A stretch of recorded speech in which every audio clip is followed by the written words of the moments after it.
Welcome to another Demarcation Media Mega Construx review. Today we have a package. Now, you already know what's in this package from the title of this video, and the thumbnail too, I'm sure. But we are going to go ahead and open this up. This is from Flustered. I'll explain a little more when I get this open.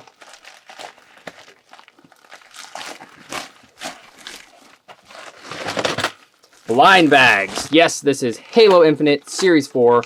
I think this is the Sentinel, judging by how many parts are in there. Yeah, so these have not reached my area yet. And I was having a hard time finding them online too. And Flustered was able to find a whole bunch, so he hooked me up with a full set. This is theoretically a full set.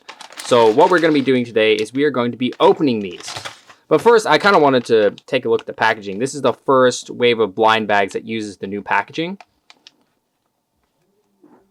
It looks pretty good. At first, when I saw these online, I didn't think that there was anything in the background. I thought it was just blue, and I thought that looked a little cheap. But I'm seeing like this kind of pine trees going on back there. And I like the light blue and the gray. The gray on the back looks nice. I feel like, yeah, these pop on the shelf pretty well. You get to see all the figures. I'm not sold on the fact that we have so many, like, there's a lot of green and blue going on in this series in general. So that's not a great for contrast against the packaging.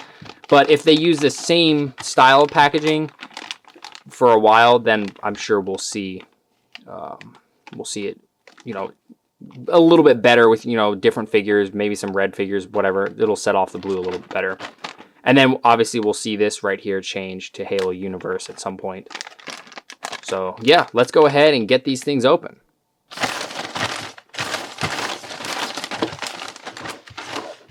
Okay, now I have absolutely no clue who is in what package. I didn't look at the codes first, although I will put the codes into the description. So if you need the codes, check down there. I'll put them all in a list. I'm sure I'm going to have some people asking where the codes are, even though I just said that. But, you know, such is life, I guess.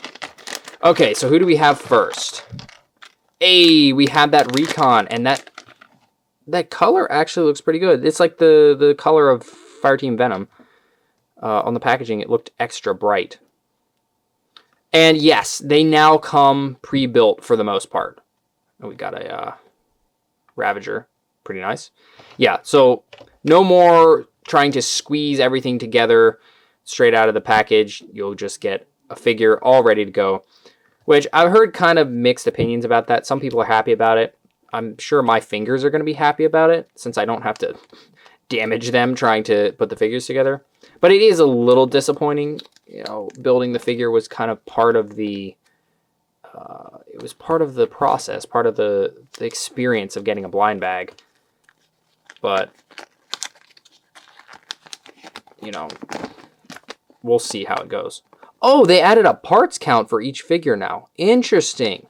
So we have our commons, which are the Marine, the Recon, and the Sentinel. Good on Mega for making the Sentinel a common.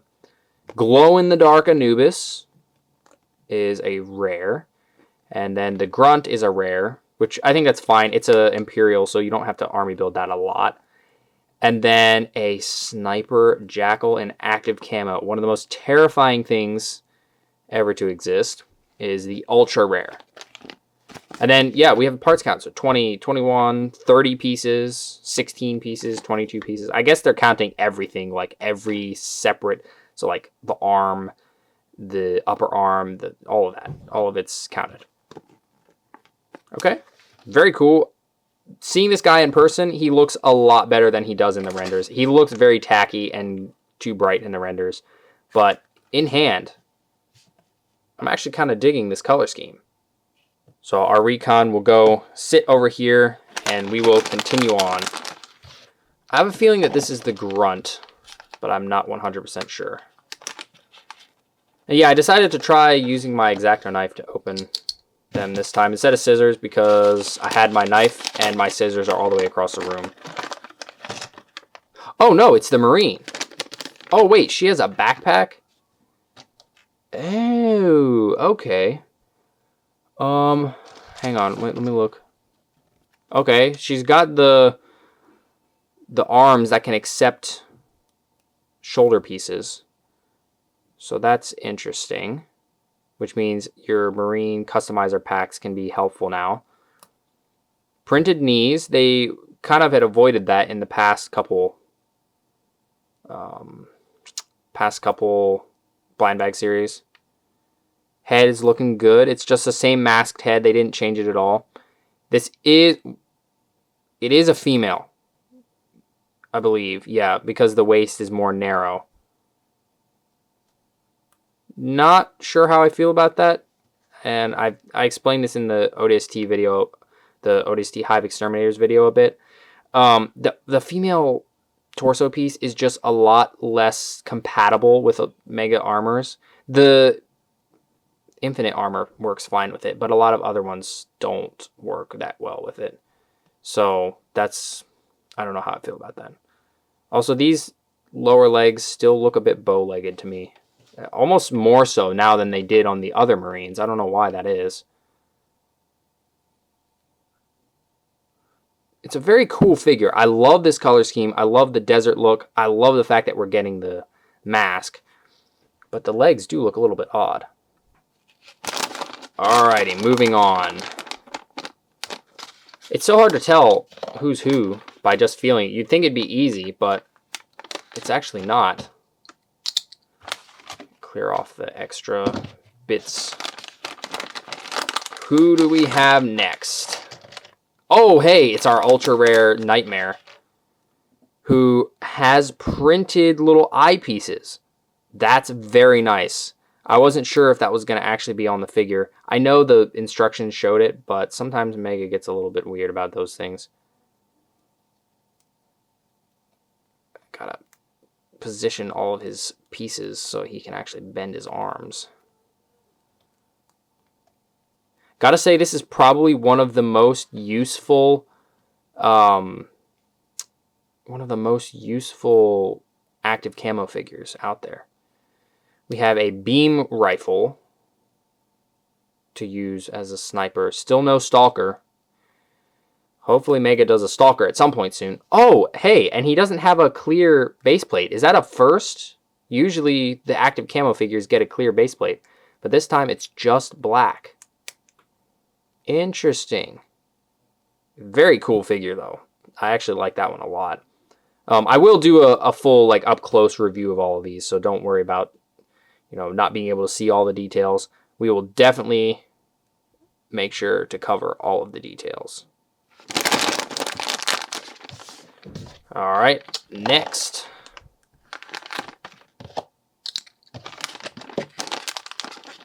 Hang on, did that not cut all the way through? Oh, no, it did. Well, mostly.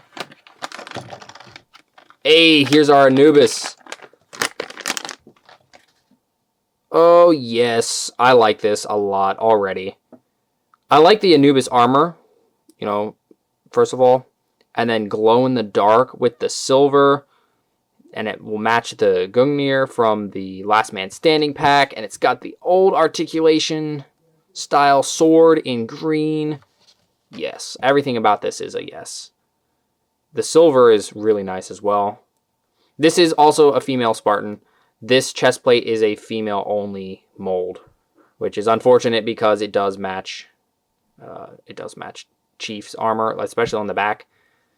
But yes, this is a glow-in-the-dark figure. I'll show that off in the review itself. I'm curious to see if the paint on the helmet glows or if it's just the armor. I'm very, very curious about that, actually.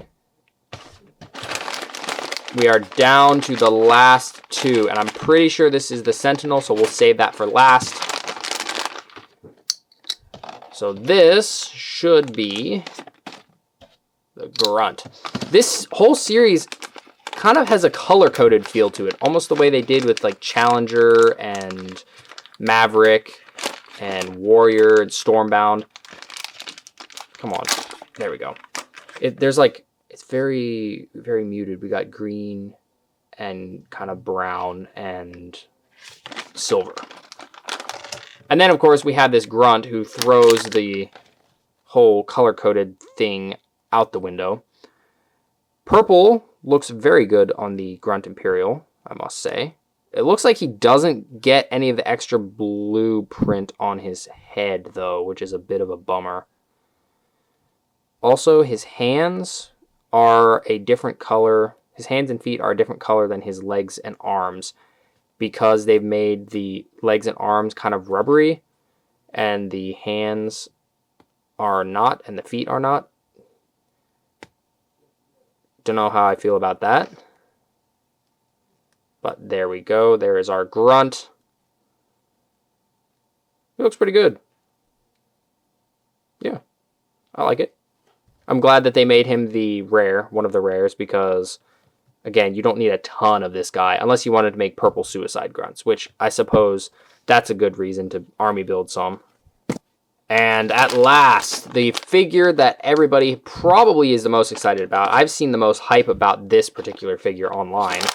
Listen to that. There's a lot of pieces in there. Personally, I was not like super hyped when this series was announced. I wasn't super hyped for the series in general, but the Sentinel, I don't know, something about the Sentinel, I wasn't like, oh, that's amazing. But it is nice to finally get a Sentinel. We've got a lot of pieces here. It is a bit unfortunate they don't use an actual Sentinel beam piece. And this, in my mind, is a lot more useful as a build than the microships. I used to not like the microships so much. Now that they've done a bunch of them, and some of them are really well done, I've warmed up a bit. But something like this is a lot more helpful. So let's go ahead and build this real quick. We will just pop it all together. I don't even know if I'm going to speed this up just because of how quick this will be theoretically. There's some interesting pieces in here. So if you just wanted to buy this guy for the parts, I feel like you wouldn't really be going wrong there. Oh, we need this one. What always slows me down when I'm building is I can't see the pieces, what I'm trying to grab. I'm always looking, and somehow the piece that I need is always hidden underneath of another piece. Somehow. Always. It doesn't matter. It doesn't matter how I'm building or if I sort it or what. It always ends up hidden. I think this is his little arms. Oh, come on. Oh, this is the clips that are used for the ghost eyes in the Destiny line, so you could make your ghosts with dead eyes, which could be useful. Alright, there's one of his little arms. Put the other one together. Both assemblies are exactly the same. There we go. There we go. And there we go. So now these little prong thingies get attachment points. I guess this is wings. This is little Sentinel wings. Pop that on each side. Like so. And then... oh, okay. For some reason I was looking at the arms as being the other direction. Not entirely sure why I was thinking that. But we can kind of pose them up and down. And up and down. Look, there's kind of a lot of posing options for these arms. I'm kind of impressed. Let's wake him up, put his little eyeball on. Makes me think of that, the thing in Titanfall, how you can just like take your Titan's eyeball and then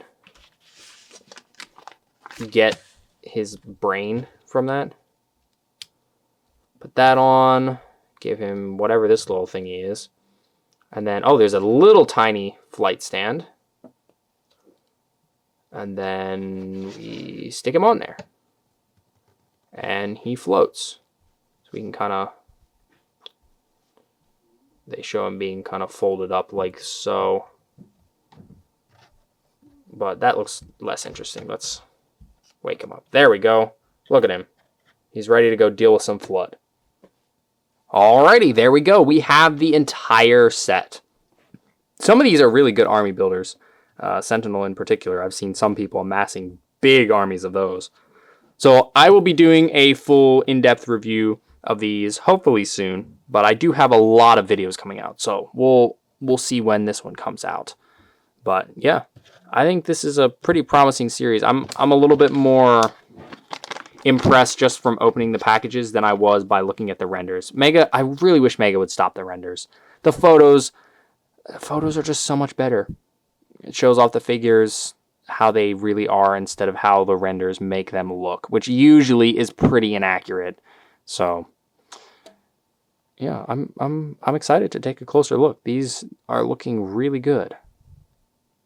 Thanks so much for watching. If you enjoyed this video, please leave a like and consider subscribing, and I'll see you next time.